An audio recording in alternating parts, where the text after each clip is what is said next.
Langit malam yang biasanya tenang di atas kota Tel Aviv tiba-tiba berubah menjadi neraka ketika sebuah rudal balistik Iran menghantam markas besar Angkatan Bersenjata Israel tepat pada pukul 2.30 waktu setempat. Ledakan dahsyat itu mengguncang seluruh kompleks militer, meluluhlantakkan gedung komando pusat, dan merenggut nyawa salah satu petinggi militer paling berpengaruh di Israel, Mayor Jenderal David Elazar, sang panglima yang sedang memimpin rapat krisis bersama staf seniornya. Sumber intelijen barat yang memantau pergerakan rudal melaporkan bahwa proyektil tersebut diluncurkan dari wilayah barat Iran dan menempuh jarak lebih dari 1.000 km sebelum menghantam sasaran dengan akurasi yang mengkhawatirkan.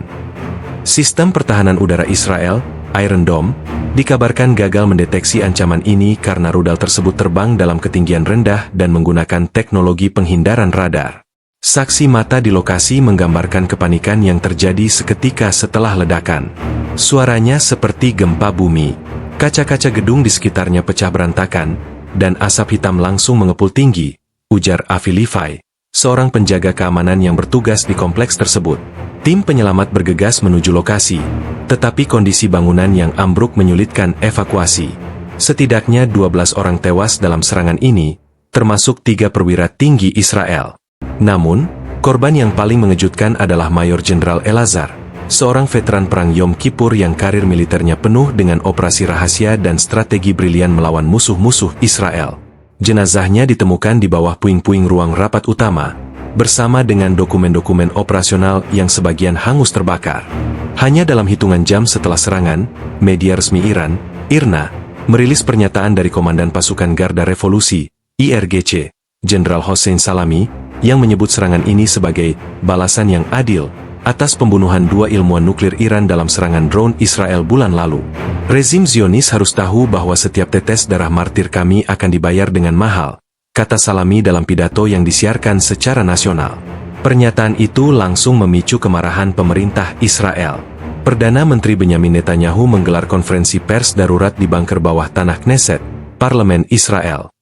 Dengan wajah muram dan sembab, ia menyebut Iran sebagai negara teroris, dan berjanji akan membalas dengan kekuatan yang belum pernah dilihat dunia. Kami tidak akan tinggal diam. Mereka yang menyerang kami di malam hari akan menghadapi pembalasan di siang bolong, tegas Netanyahu, tanpa merinci rencana lebih lanjut. Pertanyaan besar kini bergema di kalangan analis keamanan. Bagaimana rudal Iran bisa menembus pertahanan Israel yang dikenal sebagai salah satu yang terkuat di dunia? Beberapa teori mulai bermunculan. Penggunaan teknologi stealth, rudal tersebut mungkin dilengkapi sistem pemandu canggih dan material penyerap radar. Bantuan intelijen asing, ada spekulasi bahwa kelompok militan di Suriah atau Lebanon membantu memberikan data koordinat tepat sasaran. Kelelahan sistem Iron Dome, Israel baru saja menghadapi serangan roket dari Gaza, sehingga kemungkinan sistem pertahanan mereka sedang dalam kondisi lemah. Sementara itu, warga Israel bangun pagi ini dengan berita duka dan ketakutan akan eskalasi yang lebih besar. Ini seperti mimpi buruk. Kami selalu merasa aman di balik teknologi militer kami, tapi hari ini kami diingatkan bahwa ancaman itu nyata, kata Rachel Ben-Ami, seorang ibu 2 anak di Tel Aviv. Dunia kini menunggu reaksi Israel. Apakah mereka akan melancarkan serangan udara besar-besaran ke fasilitas nuklir Iran? Ataukah memilih jalur diplomatik dengan tekanan lewat sekutu seperti AS?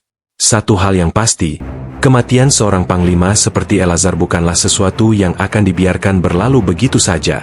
Pemerintah Iran secara resmi mengklaim tanggung jawab atas serangan rudal yang menewaskan Panglima Israel, Mayor Jenderal David Elazar, dalam sebuah konferensi pers yang digelar di Markas Besar Pasukan Garda Revolusi Islam, IRGC. Juru bicara militer Iran, Brigadir Jenderal Reza Talaei, dengan tegas menyatakan bahwa operasi ini adalah jawaban definitif atas agresi Zionis yang terus membunuh ilmuwan dan komandan kami. Rudal Fateh 110 yang kami luncurkan membuktikan bahwa kami tidak hanya mampu menyerang, tetapi melakukannya dengan presisi mematikan, kata Talaei, sambil memperlihatkan rekaman video inframerah yang menunjukkan rudal menghantam kompleks militer Israel. Video tersebut, yang kemudian viral di media sosial, memicu perdebatan. Apakah Iran kini memiliki kemampuan intelijen dan teknologi yang jauh lebih maju dari perkiraan Barat? Analis pertahanan mengidentifikasi rudal yang digunakan sebagai Fateh 110 generasi keempat, yang memiliki ciri-ciri jangkauan 300-500 km.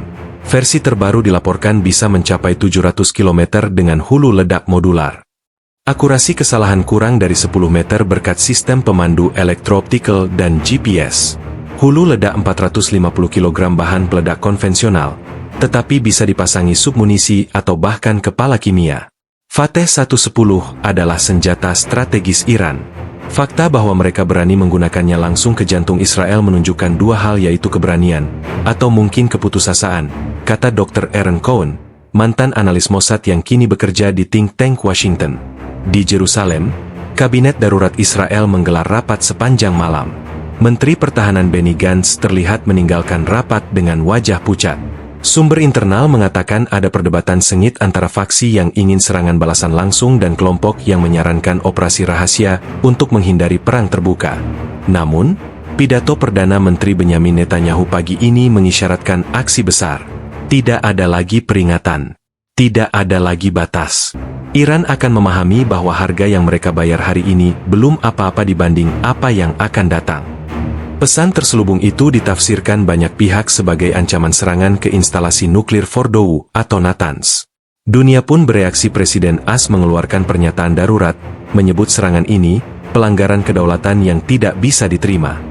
Pentagon dilaporkan mengerahkan kapal perusak USS Cole ke Laut Merah. Di Rusia, Menteri Luar Negeri Sergei Lavrov menyerukan penghentian provokasi, tetapi juga secara halus menyalahkan Israel karena memulai lingkaran kekerasan. Di Uni Eropa, Komisi Tinggi UE mengutuk serangan tapi menghindari menyebut Iran secara eksplisit, sebuah sikap yang memicu kritik dari Israel. Sementara para diplomat sibuk, ribuan warga Iran membanjiri jalan-jalan di Teheran, membawa bendera dan poster Jenderal Qasem Soleimani, komandan IRGC yang dibunuh Amerika Serikat tahun 2020. Beberapa massa bahkan membakar bendera Israel dan Amerika Serikat. Elazar adalah otak di balik pembunuhan ilmuwan kami. Ini hari keadilan, teriak Reza, seorang mahasiswa yang ikut unjuk rasa. Tapi tidak semua orang merayakan. Seorang pedagang di pasar Tajris, yang enggan disebut namanya, berbisik, "Saya takut. Jika Israel balas menyerang, kita semua yang akan menderita." Bagian paling mengganggu dari serangan ini adalah presisi waktu dan lokasi. Elazar seharusnya berada di bunker rahasia, tetapi rapat malam itu dipindahkan ke gedung markas karena alasan teknis. 3 teori pun beredar. Mata-mata di lingkaran dalam, kemungkinan ada informan di tubuh militer Israel. Peretasan sistem kalender, intelijen Iran mungkin mengakses jadwal rapat via peretasan cloud, pengintaian satelit. Gambar satelit komersial bisa digunakan untuk melacak pergerakan kendaraan dinas Elazar. Apa selanjutnya? Dengan Israel yang bersumpah membalas dan Iran mengancam lapis kedua serangan, kawasan ini berada di ambang konflik terbuka. Pasar minyak global sudah bereaksi. Harga minyak mentah Brent melonjak 8% dalam sehari. Pertanyaan besarnya, akankah dunia menyaksikan perang regional yang melibatkan kekuatan nuklir? Atau ada pihak ketiga yang akan memaksa kedua negara ke meja perundingan? Di Yerusalem, bendera Israel dikibarkan setengah tiang di seluruh negeri hari ini sebagai negara Yahudi itu memulai 3 hari berkabung nasional untuk Panglima David Elazar. Upacara pemakaman di Pemakaman Nasional Mount Herzl dihadiri ribuan pelayat, termasuk seluruh jajaran petinggi militer dan politik Israel. Presiden Isaac Herzog dalam pidato yang bergetar menyebut Elazar sebagai perisai terakhir Israel yang gugur di garis depan. David bukan hanya seorang jenderal. Ia adalah ayah bagi anak-anaknya, suami bagi istrinya, dan pelindung bagi 8 juta warga Israel, kata Herzog sementara air mata mengalir di pipi istri Elazar, Sarah, yang duduk di barisan depan dengan kedua anak mereka yang masih remaja. Sumber militer Israel mengungkapkan bahwa Angkatan Udara Israel, IAF, telah menempatkan skuadron F-35I hadir dalam status siaga 24 jam.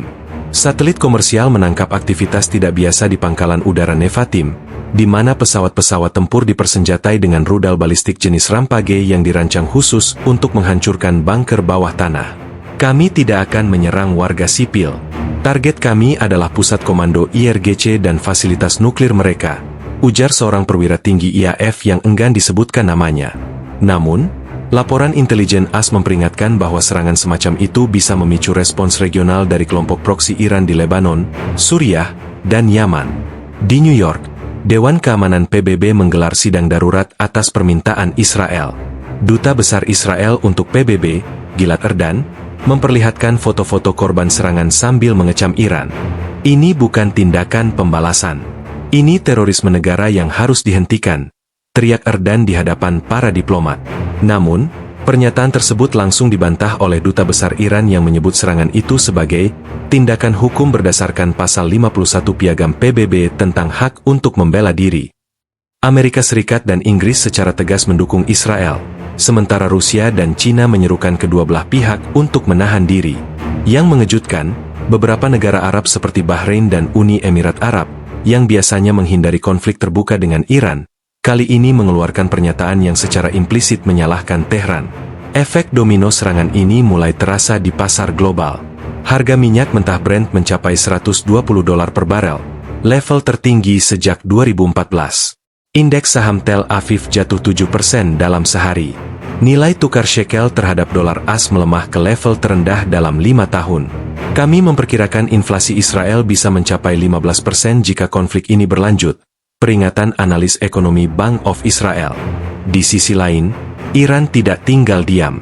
Satelit militer AS mendeteksi pergerakan tidak biasa dari unit rudal IRGC di dekat perbatasan Irak. Sumber intelijen barat melaporkan bahwa Iran mungkin telah memindahkan rudal berjarak menengah Shahab 3 ke posisi peluncuran tersembunyi. Pesan tegas disampaikan Komandan IRGC Hossein Salami dalam wawancara eksklusif dengan televisi pemerintah. Untuk setiap serangan Israel, kami akan membalas 10 kali lipat. Kali berikutnya, kami tidak hanya akan menarget markas militer. Di jalanan Tel Aviv, suasana terbelah antara kemarahan dan kecemasan.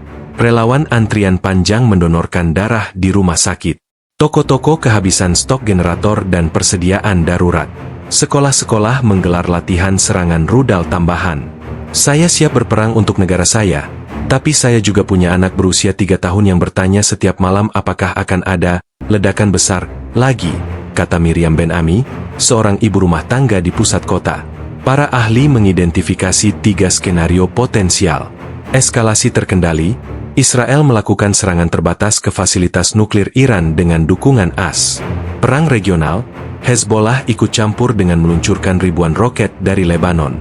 Jalan buntu diplomatik, PBB memaksa gencatan senjata dengan ancaman sanksi. Kami sedang menyaksikan momen paling berbahaya di Timur Tengah sejak krisis Teluk 1991, tegas Dr. Emily Hunt dari Institut Studi Strategis London. Dunia menahan napas.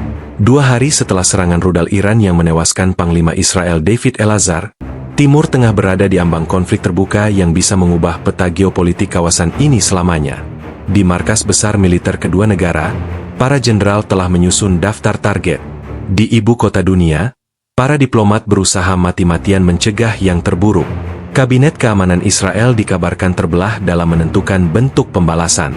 Sebagian dari mereka menginginkan opsi militer langsung dengan serangan udara masif terhadap instalasi nuklir Natanz dan Fordow, operasi darat terbatas di Suriah untuk menghancurkan basis IRGC. Sebagian yang lain menginginkan perang asimetris yaitu pembunuhan target tinggi ilmuwan nuklir Iran, serangan siber terhadap infrastruktur vital Iran. Sumber di Mossad mengungkapkan bahwa Israel telah mengaktifkan sleeper cell, agen tidur, di Iran untuk misi khusus jika diperlukan.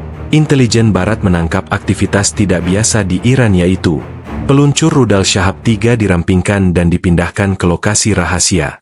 Aktivitas nuklir di fasilitas Isfahan meningkat drastis. Pemadaman internet uji coba dilakukan di Provinsi Khuzestan. Kami seperti berada dalam film Countdown to War, kata seorang diplomat Eropa di Teheran yang memantau perkembangan.